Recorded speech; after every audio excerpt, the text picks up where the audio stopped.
Last week I did an interview with the Union Tribune, and the arts reporter, John Wilkins, asked me if, when we went on our first trip in 2005 to Paris and London, if I knew that I was going to write a memoir. And the answer is no. I had no idea until we returned from our third trip, which was when Katie was 14, and we went to Spain. It was Christmas Eve, and my mother was visiting from New York, and we were having lunch in Coronado. And I was telling her a story about when we sang Korean folk songs with elderly tourists at the Alhambra, which I'll tell you more about later. And she said, have you ever thought about writing a book about your travel adventures? And I said, yeah, I don't think anybody would really care. And she said, well, I care. And I thought, well, you're my mom and Katie's grandmother. Of course you care. So she said, let me ask you, why do you travel? And, most people do want to travel, but if you saw the state of our house at the time, that was a very valid question. Why travel with Katie when your house is in a state of disrepair? Why travel when the windows won't completely shut?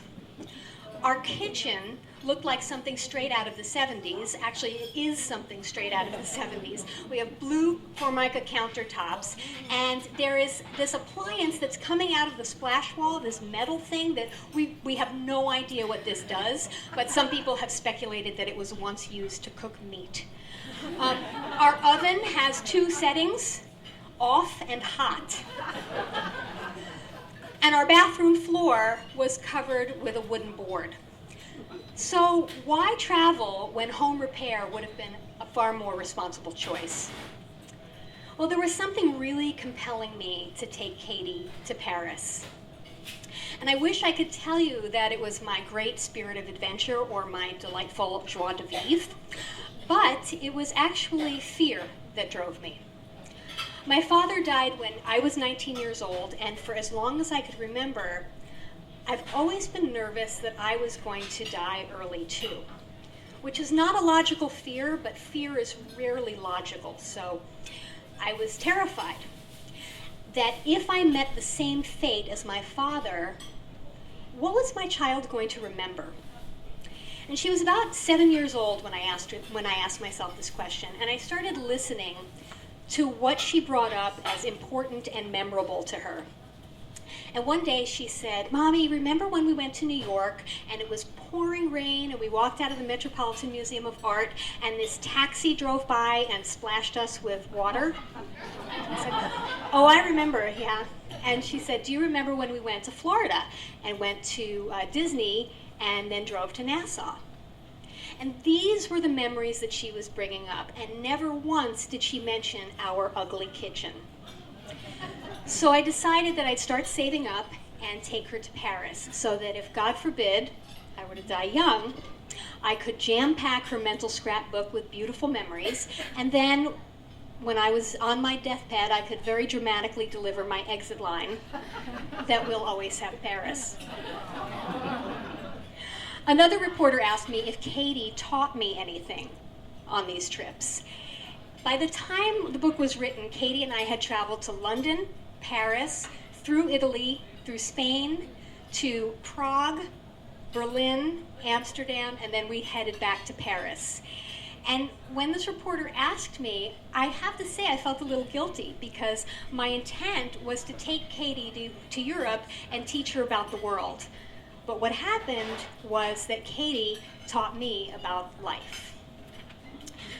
When we got to Paris, we had dinner with my cousin who I had never met and her very French husband, who took one look at my Paris street map, which was meticulously marked with stickers. Pink for where we were going on Monday, yellow for the sites we were going to visit on Tuesday, and green for Wednesday. And he barely refrained from rolling his eyes, and he said, Jennifer, in order to know Paris, you must simply have a glass of wine, relax, and enjoy life. Which was a very foreign concept to me. It's not that I didn't know how to have fun, because I did. But fun was usually a byproduct of an event or an activity that I had planned, put on a to-do list, put a little box next to it, and took immense pleasure at checking off when it was done.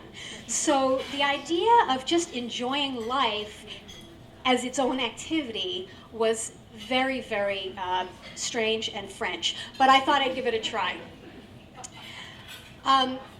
Katie had already mastered this, but what I was able to also observe in her was a willingness to accept life exactly as it presented itself to her.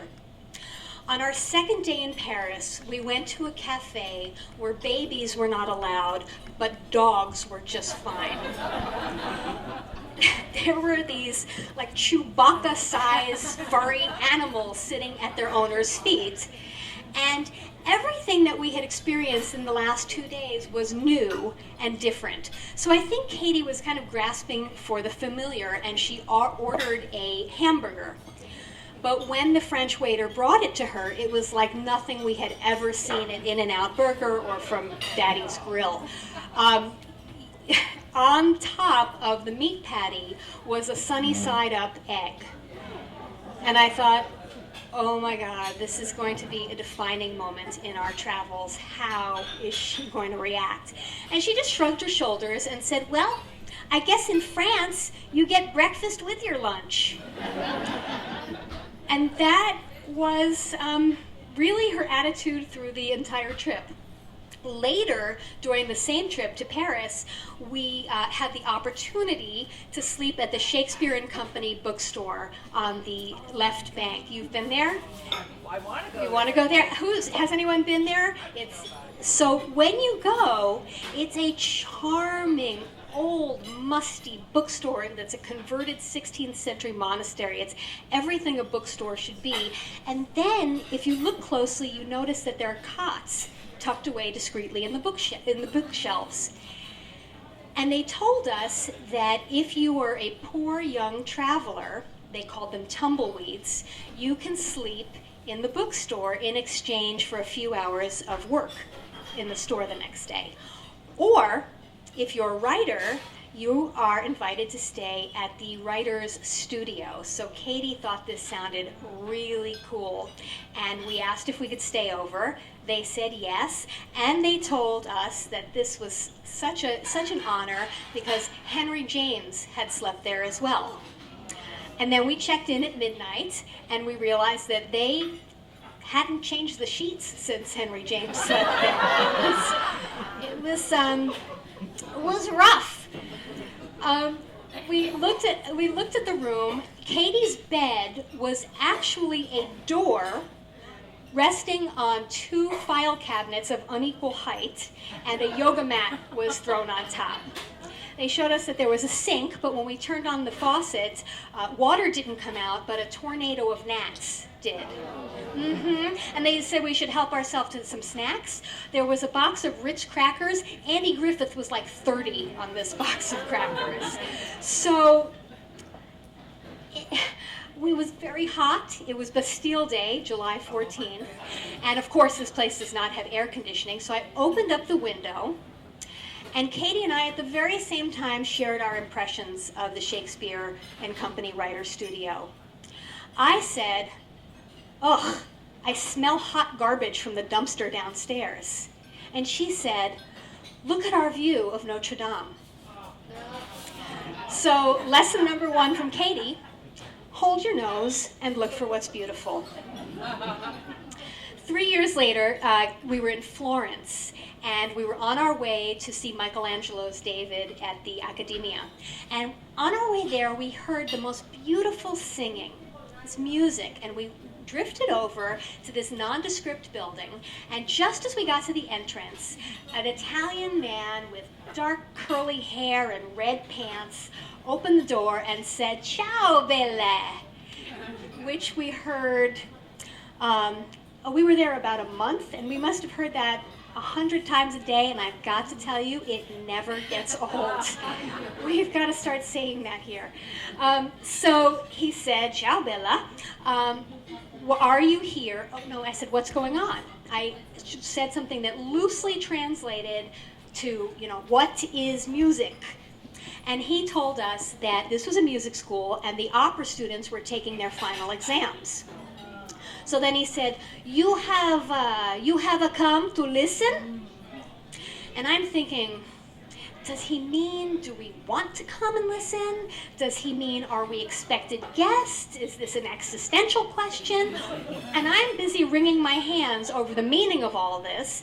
And Katie, who was 11 at the time, simply said, "Si, grazie," and just bopped through the front door. And we spent the next 2 hours listening to 20-year-olds who were wearing Motley Crue t-shirts and eyebrow piercings, singing Puccini. And it was absolutely lovely and one of the best memories that I have. And it would have never happened unless I let Katie show me that sometimes in life you have to stop overthinking things and just walk through the door and say yes. On the same trip to Italy, Katie taught me probably the most important lesson of my life. It's something I'm still working on. But the year before we were going to Italy, she started taking a great interest in the ruins of Pompeii. When her 5th grade teacher gave the students the option to do their own study for a report, she chose the ruins of Pompeii. When the Natural History Museum had the ruins of Pompeii exhibit, we went several times in preparation. She was really looking forward to this. But when we got to Pompeii, nothing had gone as planned. Our train broke down. We ended up rolling our suitcases about a mile over cobblestone roads in hellish heat. And then when we finally arrived at the site, I mistakenly checked our bags with gypsies instead of the government official. So instead of a day in Pompeii, what we got was a 45-minute jog through Pompeii. And I felt awful. I felt like I had really disappointed my daughter, and she could tell that I felt very sad because, I was crying. So she said to me, "Mommy, a trip does not have to be perfect in order to be wonderful." And then for good measure, she added, people have had worse days in Pompeii. So that lesson from Katie was let go of the quest for perfection and enjoy the reality that you've been given, because most of the time it's pretty awesome. We'll Always Have Paris is primarily a story about Katie and my travels, but there's also quite a bit about my own childhood growing up in New York City in the 1970s and 80s with a father who was struggling to make it in the music business. He died at 49 years old, and I was 19 when he died. Katie, of course, never had the chance to meet him, but he plays a major role in the book and even managed to teach us a lesson in our travels. Katie and I were visiting the Alhambra in Granada, Spain, which is a sprawling fortress. It is an architectural and artistic masterpiece that over the course of 6 centuries has served as a military area, then a residence for the Royal Court of Granada, then a seat of ruling government for the Moors, and then a castle for Catholic kings. And today it's one of the largest tourist sites in the world. In addition to the actual buildings in Granada, the gardens are magnificent. And we were strolling through the gardens, and Katie stopped and looked at this seemingly endless expanse of yellow flowers, and in the distance, the snow-capped Sierra Nevada mountains. And then I noticed we were in the midst of a group of elderly Asian tourists. And one of the women asked me where we were from. And I said, "Well, we're from San Diego. We're from California." And she said, "Oh." I said, "Well, where are you from?" She said, "Korea." And I was like, okay, I'm not sure what I should say now, because politics does not seem like a good thing to bring up. And to say like, "Oh, I love Korean food," seemed a little ditzy. And then suddenly, I remembered Jimmy Lou, the Korean girl who was new to our class in 5th grade in 1975 and didn't speak a word of English. And I still have no idea why our teacher thought this was a good idea, but every day she would bring Jimmy up to the front of the class and have her sing this Korean folk song for us. And it stuck for 37 years. So I said to the woman, Korea.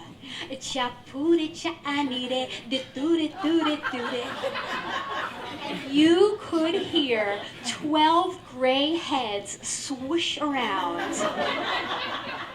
And she said, how you know? How you know chapuri chanire? I told her Jimmy Lou taught it to me. And then you could hear her husband saying something to her in Korean, which I did not understand, but I definitely saw him take a video camera out of his pocket and then say, YouTube. So the woman said, why don't we all sing together? And the next thing I know, I'm in a line, in the center of this group of Korean elderly women. I am 5'2", statuesque among them, and we all start singing. Now, this whole interaction took about 2 minutes, and Katie, we just got her attention with the music, and she turned around and saw the last thing she ever expected to see, which was all of us singing Korean folk songs. And she waited till the song's over, and she said, what is going on? And I said, Mommy is rocking the Alhambra. Is what's going on. And as we said goodbye to our new Korean friends, I could hear the voice of my father saying the words that I had heard thousands of times during my childhood, and that was that music is about universal human connection. Another question I was recently asked was about the major cultural differences between Europeans and Americans. And I am hesitant to talk about this because we were only there for 80 days and we were also on vacation. So we didn't really, I don't have any really substantive observations, but one thing really stood out to me, and that was that the Europeans seemed far less concerned about hustling for the almighty dollar or euro. 2 examples of this were in Barcelona. We went to this shoe store where they were famous for their espadrilles. And at 2 o'clock, Katie and I had 4 pairs of espadrilles. And we go to the cash register. I have my credit card out. And the woman said to me, no, it's 2 o'clock. I'm closing up the store. If you want the shoes, come back at 5. And I said, it's just going to take a minute to pay. And she said, no, you go. And then she took the shoes away from me and put them back on the shelf. And she said, if you like the shoes, you will come back at 5. And we did. And I loved her attitude, and I loved that she valued her time more than making the sale. Now, you could argue that she probably did lose a lot of business doing this. And it may, this attitude may have something to do with why Spain's economy is in the shape it is. But I found it charming and absolutely refreshing. I mean, it's so much different than going into a shoe store here and having a salesperson robotically recite a script that some corporate marketing department had required her to read because it tested well in focus groups.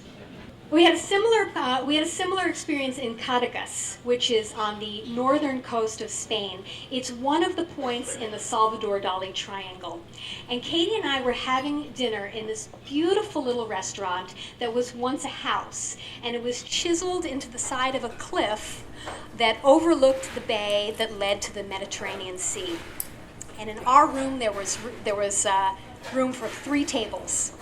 And the owner came to us and he told us about the specials, and I started ordering, and he said, no, senora, you are ordering too much food for such little girls. He was downselling me.